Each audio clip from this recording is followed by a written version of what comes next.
बेटी की शादी के जो खर्चे होते हैं ना, जैसे जहेज है, ये वालिदैन पे फर्ज भी नहीं है, वाजिब भी नहीं है।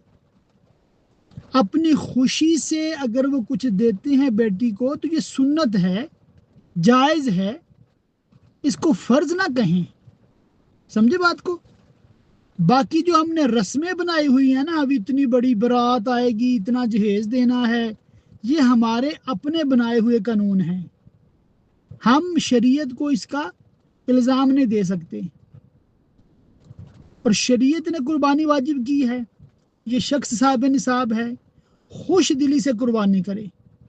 पूरा बकरा नहीं दे सकता, भैंस में हिस्सा डाल ले, गाय में हिस्सा डाल ले, और गाय भी मुनासिब किस्म की हो तो 10-15 हज़ार में हिस्सा हो जाएगा इंशाअल्लाह ताला। और सबसे बड़ी बात यह है, अल्लाह की रहमत से ईद वाले दिन घर में गोश्त आ जाएगा। खाएं पिए मौज करें, अल्लाह का शुक्र अदा करें कि उसने पैसा दिया, तौफीक भी दी। समझे बात को?